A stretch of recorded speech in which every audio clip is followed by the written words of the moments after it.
Today,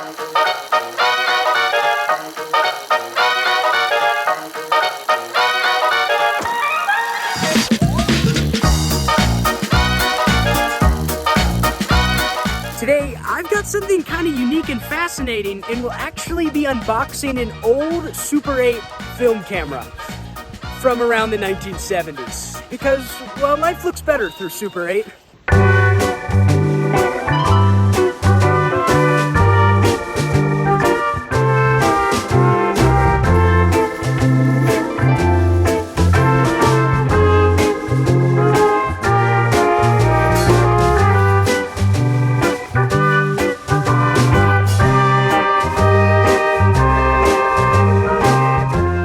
So the camera that I've got here is from around 1971, making it a little over 50 years old, so, well, over 2 times older than I am. And I've actually got a funny story that goes along with this later.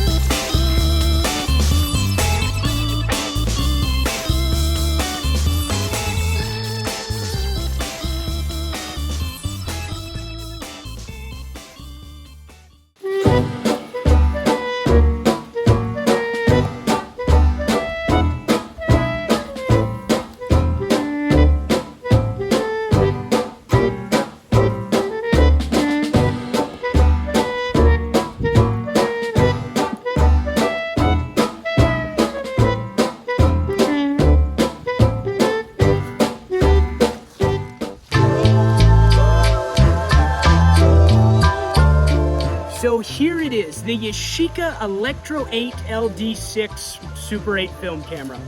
And, well, just looking at it first off, I mean, it's in really good condition for being over 50 years old. There's minimal scuffing and minimal scratching that I can see. I'm not a camera expert though, so I can't give you an official appraised value, but from an amateur's point of view, this thing's pretty cool. So if we get a closer look at the camera, we've got several dials and gauges on the front. This one allowing the exposure level of light to be adjusted. The 18-24-36 here allows for the frame rate to be selected. And this feature right here, that and that, allows you to fade out film transitions, and this one to actually film over existing film, re-exposing it, giving it a really unique effect.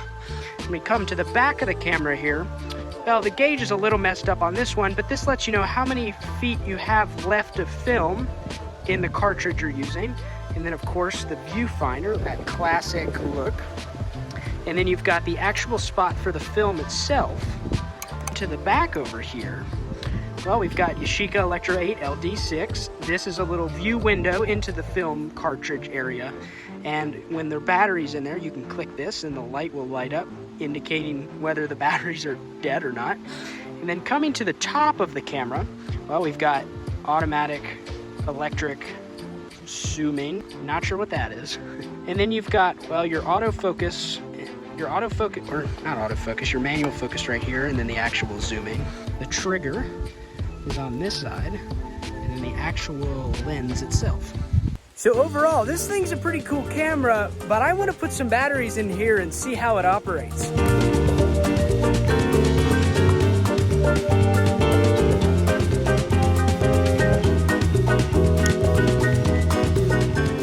Before I put film in that camera, I want to tell you a story about my first experience with a film camera.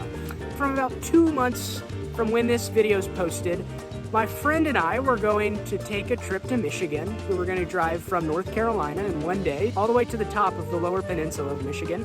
So it was going to be about a 15-hour drive. And I thought it would be a lot of fun to film it with a film camera and kind of look at it through a retro lens.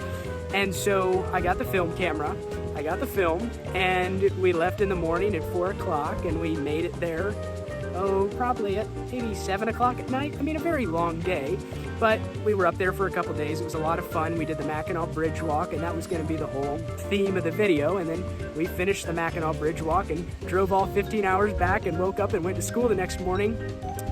But what I thought I was filming with the film camera, well, I wasn't filming. None of the film was exposed, and it was kind of frustrating the morning before when I realized that none of the film I was using had even been exposed, and the motor on the previous film camera I was using didn't advance the film. But that would have been, I think, an interesting video, but it never happened. So that's my previous experience with film.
So I hope you all enjoyed the film video.